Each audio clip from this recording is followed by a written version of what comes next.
Hi everyone, it's Veilok here, and in this video today I'm going to give you a brief overview of the artifact weapon system coming in Legion.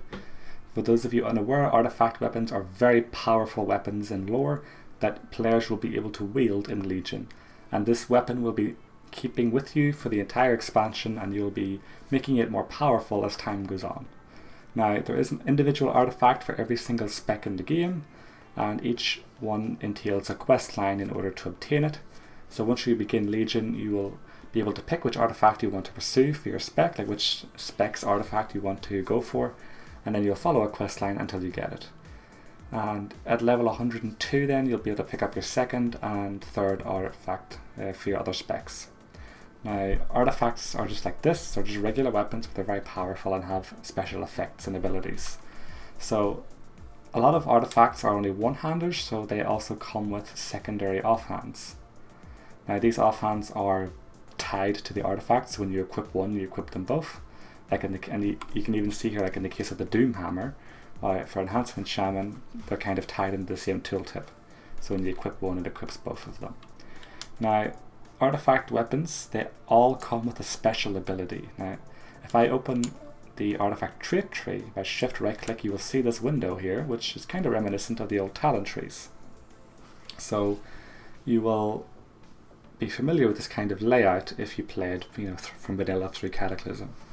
So every artifact will have an artifact ability, and you can recognize it by the ability with the gold bar around it. Not every artifact will start here, by the way. Some of them will start like over here, some of them start here, it depends on the weapon.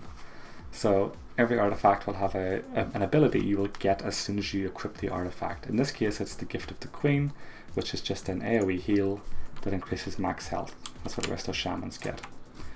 So you will get that right away, and then you will see all these different minor traits here which you can unlock with what's called artifact power. Now, artifact power is obtained through a variety of ways. You can get it from dungeons, raids, you can get it from PvP, you can get it from quests, and you can get it from world quests. As an example, here there's a world quest that gives 410 artifact power to your currently equipped artifact. Now, once you gain your artifact power, you will see it up here on this. So I have 936 artifact power here, and then you spend artifact power unlocking these traits. Now, these traits, the cost of traits increases exponentially. So this first trait here only costed 100 artifact power, but you can see here my next trait here I needed 11,280. So it's quite a big jump, and that's only because I've unlocked so many other ones here. So these are all minor traits, which are just very small passive increases to your character's power level. So it can be increased healing, increased crit chance, increased mana refunding, stuff like that, or even individual abilities like increasing the rate of healing totem. And that's kind of what the minor traits do. And then you have these golden traits here, which are the power spikes, I would call them, which are the most powerful traits. So you have like tidal pools here, which Riptide has a chance to summon a healing totem. Like a new AoE healing totem. You have cumulative upkeep, which increases the healing of Healing Tide totem, and you have Queen's Decree, where your healing stream totem applies a heal over time. So these are very powerful traits that you will unlock. And once you start going through your tree here, you can get to these traits, you can unlock them, and this will take a long time. Like, this will take around 2 to 4 months, depending on how much you play, because the amount of the artifact power needed increases exponentially. You also see something at the top here. These are relics. These are relic slots, and there is, in the case of the Resta Shaman, you have a life artifact relic slot, a frost relic slot, and another life artifact relic slot. These relics are basically very powerful gems. They increase the item level of the artifact, which directly increases the stats, and they increase the rank of one of the minor traits. So for example here, this rank here, Tidal Chains, usually is only capped at 3, which is a 30% increased crit chance and reduced cast time from tidal waves. But I have 2 relics here that both add 1 rank to this trait, and it adds it for free. You don't have to pay for the extra rank with artifact power. It adds it for free. So even if you have a relic for a trait you haven't even unlocked yet, you will still get that trait unlocked. Like, if I had a relic slot that increased Ghost in the Mist by 1 rank, I would have 1 rank in Ghost of the Mist, even though I haven't put any artifact power in it, so the rank is for free. So in this case, I actually have extra 2 ranks in Tidal Chains, which adds an extra 20% crit and reduced cast time to Tidal Waves, which is a lot. And that's just coming straight from the relics. As you can see on the tooltip, it adds 1 rank to Tidal Chains. And you get these relics same way. You can get them from world drops, you can get them from dungeons, raids, quests, and even world quests. As you can see here, here's a world quest that gives a relic. And that's kind of the way you improve your artifact weapons. So as the expansion goes on, you'll get more powerful relics that add more and more item levels, which increases the stats of your weapon more and more. And these only affect minor traits. I've yet to come across an artifact that affects these special traits here. I don't even think they exist. So that's kind of what you do. So you get your artifact, you collect this artifact power from doing, PvP, raiding, dungeons, quests, whatever, and you spend this artifact power on these traits. Now, as the traits get exponentially more expensive, you will also have access to these work orders here at a level 110 in your order hall. And this NPC here, you can spend 500 order resources, which again you get from world quests and stuff like that. And you can get these artifact research notes, which increase the artifact knowledge level of your artifact. So artifact knowledge level increases the rate in which you gain artifact power. So I mouse up the top corner here. You see in the bottom of the tooltip, I am artifact knowledge level 4, which increases the artifact power gains by 140%. And this bonus applies to all artifacts on your character, not account-wide, but on the character.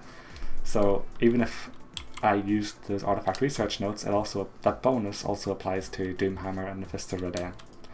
So that's a nice little bonus, and that will give you the extra artifact power you need to be able to continue purchasing traits here in your primary weapon. Now, if I go up here to the artifact altar here, once you have enough artifact power to purchase a trait, and you can see at the XP bar here, there's actually an artifact power bar. And once this goes up like your XP bar and it levels up, and you can then purchase a trait. And to purchase the traits, you need to go to the altar in your class hall. You can't just do it anywhere in the world, you have to do it at the altar here. But you see here at the bottom, there's actually an appearances tab, and here you can customize your artifact however you want. You can change the color of it, as you can see here, and it just kind of rotates around and shows the color. And there's also different skins which you unlock through like class hall campaigns, achievements. They could even drop or from PvP. For example, this last one is prestige level 1 in PvP. Anyway, so if I show you here, you see how these different skins. This one kind of changes the weapon, makes it a bit more bulky, and then there's different colors for each skin. And these skins can vary from a minor, change to a pretty drastic change, like this Titanborn skin totally changes the weapon altogether. And there's different colors available for that too. And there's also the last one here, the Totem Bearer skin, which is probably my favorite one. And you can see you can customize it with different colors, and yeah. So that's kind of how you can customize your artifact. I'm going to stick with the basic appearance because I like the blue. And you can customize every artifact like that, but every artifact skin, has to be unlocked independently. Like once you unlock a skin for Elemental, you don't unlock it for enhancement, I don't believe. I need to double check that. You may actually do. But anyway, and that's how you can customize your artifacts. Now, if you are a person who likes to have multiple specs, like you like to main 2 specs, like for me, I like to heal and I like to be enhancement. You may be wondering, how does this affect my ability to have 2 specs?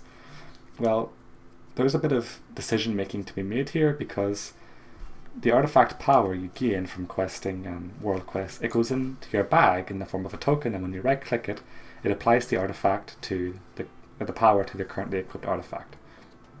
Now there is some cases, very rarely, like these special rare events out in the world, which will directly apply it to your weapon, but those are few and far between. The majority of it comes from these tokens you use in your bag. Now this is where the decision comes in. Now for example, the next cost of because I'm so far into my restoration weapon, the next trait cost on my artifact here will be 11,300 almost, artifact power. And this is because this has been my main weapon. However, if I change to enhancement and equip the Doomhammer, and look at it on the artifact tree, you can see, since I haven't put so many points into this one, the next trait only costs 425 artifact power. And that is nowhere near as much as the 11,000 something we had in the other weapon. So when you're leveling up, you may decide that, you know, okay, this next trait's going to cost me 11,000 artifact power for my main weapon, but for that same artifact power, if I applied it to my Doomhammer, I could unlock several traits. This is kind of the decision making you have to go with. Do you want to put all of your artifact power into one weapon and have one very powerful weapon? Or do you kind of want to divide it off a little bit and, you know, just feed your alt weapon every now and then with your artifact power? So that's a decision making you have to deal with during the expansion. You know, you can, you know, you could do them, you know, at the same level, but I don't think that's really worth it, because I'd rather have one good weapon and one decent weapon rather than having two mediocre weapons. So that's kind of the decision you have to make as a player. Personally, they said that the developers said that your alt weapon, if you do decide to have two specs, your alt weapon will be around 80% of the power level of your main weapon if you decide to split the artifact, you know, in the best way possible. So you'll never have two weapons exactly the same, but having the artifact knowledge level increase will definitely make it much faster to catch up your other weapons to your main weapon. But yeah, that's a very brief overview of the artifact system. You get them very early on in the expansion, and you can, you know, unlock skins for them by doing different achievements and PvP and dungeons and raids and whatnot. And you can then get artifact power from doing those same, you know, tasks, and you use your artifact power to purchase traits, and you collect relics which directly increase the stats of the weapons and increase the power of the minor traits. And then you research artifact knowledge, which increases the rate in which you gain artifact power to deal with the exponential increase in cost of traits. It's a very simple, very brief overview of the artifact system. So I hope this was informative for you, and I hope it helped. If it did, feel free to subscribe and like the video, and thank you for watching.